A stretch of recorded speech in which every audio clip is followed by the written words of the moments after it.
எல்லாருக்கும் வணக்கம். நாங்கள் தமிழ்நாடு, இந்தியாவில் தமிழ்நாட்டில் கன்னியாகுமரி மாவட்டம். எனக்கு சொந்த ஊர் நாலு கிராமம். இந்த தம்பிய ஊர் வாணியூர், கன்னியாகுமரி மாவட்டம் வாணியூர், குளச்சல் பக்கம். இந்த அண்ணன் ஊர் கன்னியாகுமரி மாவட்டம் புதூர், மண்டைக்காடு புதூர். இந்த அண்ணனுக்கு ஊர் பள்ளம், நாகூர் பக்கம். இவர் மண்டைக்காடு புதூர், இவங்க 2 பேரும் மண்டைக்காடு புதூர்.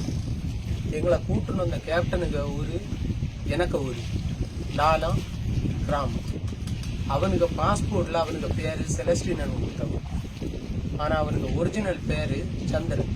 அவன் திருட்டு பாஸ்போர்ட்டில் எங்களை எல்லாம் எப்படியோ வெளிநாட்டு ஆசை காட்டு கூட்டணும் வந்தான். ஆனால் நாங்கள் அங்கேருந்து வரச்சில் எங்களுக்கு ஆளுக்கு கொஞ்சம் 10,000 சொல்லி வாங்கினேன். ஆனால் இன்னது இங்கே வந்து எங்களுக்கு பணத்தை எங்களை வாண்டிட்டு எங்களை போட்டுட்டு அவன் வெளிநாடு போயாச்சு. எங்கள் அரேபிக்கு இந்த விஷயம் ஒன்றும் தெரியாது.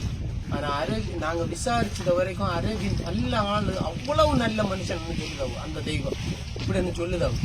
அரேபிக்கு அவன் வந்ததும் தெரியாது, இங்கே இந்தியா விட்டு போனதும் தெரியாது.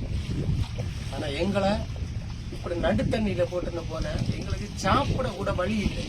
இங்கே யாருக்கும் பாசை தெரியாது. இப்போ ஒரு செல்லில் வீடியோ எடுக்கிறது நான் உங்களுக்கு கடைசியாக காட்டு தரேன். அந்த பையன் யாரு, அவனுக்கும் நாங்கள் பேசுறது என்னத்தைன்னு தெரியாது. கிட்ட ஒரு போட்டில் நாங்கள் அவனுக்கு செல்லிலேருந்து வீடியோ எடுக்கணும். தயவு செஞ்சு நீங்கள் சமூக ஆர்வலராக இருக்கட்டும், யாராக இருக்கட்டும், எங்களை இந்தியாவில் கொண்டு வரதுக்கு என்ன செய்யணுமோ அதை செய்ய உங்களுக்கு நாங்கள் நன்றி கடன்படுத்தோம். நாங்கள் யாருக்கும் துரோகம் பண்ணிக்கிட்டே இல்லை. எங்கள் அரபி நல்ல ஆள். எங்களை இந்தியாவில் கொண்டு போறதுக்கு அவர்கிட்ட பேசுறதுக்காக ஸ்டெப் எடுக்க. எங்களுக்கு இங்கேருந்து போறதுக்கு சுத்து பார்த்தா எல்லாம் மலையாயிருக்கு. எங்களுக்கு ஒரு வழியும் தெரியல, என்ன செய்யணும்னு புரியல. எங்களுக்கும் குடும்பங்க இருக்கு. 5 குடும்பத்தை போட்டுன்னு ஒருத்த போனான்னு அவனை நாங்கள் பழி வாங்க விரும்பல. எங்களை வாழ விட சொல்லுங்க, இந்தியாவுக்கு கொண்டு வர சொல்லுங்க.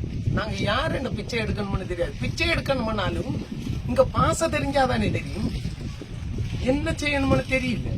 இன்னும் இந்த 5 குடும்பம் அங்க இருக்கு. இவங்க அப்பாவுக்கு உடம்பு சரியில்லை, அவங்க அம்மாவுக்கு ஹார்ட் அட்டாக். இவங்க அப்பாவை ஆஸ்பத்திரியில வச்சிருக்கு. எந்த ஆஸ்பத்திரி? திரையத்துல வச்சிருக்கு. இன்னும் பிசியோதெரபியில போட்டுருக்கோம். இவங்க அப்பாவை ஆசாரிப்பழம் வச்சிருக்கு. இப்படி எல்லா குடும்பத்திலையும் பிரச்சனை இருக்கு. நாங்க இந்த பிரச்சனையை அவங்கள்ட்ட சொன்னா எப்படி இருக்கும்? எங்களை போட்டுன்னு போனா ஊர்ல இருக்க அரேபி வந்து அவன் சொன்னாதான் அனுப்புவான்னு சொல்லுதானா என்னன்னு தெரியாது. எங்களுக்கு பேசுறதுக்கு யாரு வேணும்? எங்களுக்கு இதை எப்படி ஷேர் பண்ணணும் என்னன்னு தெரியாது. நாங்க ஒரு வீடியோவை உங்களுக்கு அனுப்புதாரோம். இந்த வீடியோவை நீங்க எல்லாருக்கும் அனுப்பிவிடுங்க. உங்களால முடிஞ்சா இது நல்லா இருக்கும். உங்க பக்கத்துல கன்னியாகுமரி மாவட்டத்தில் இருக்க ஸ்டேஷன்ல ஒரு இடத்துல காட்டினாலும் எங்க வாழ்க்கை முன்னேறும். அதை மட்டும் சொல்லுங்க.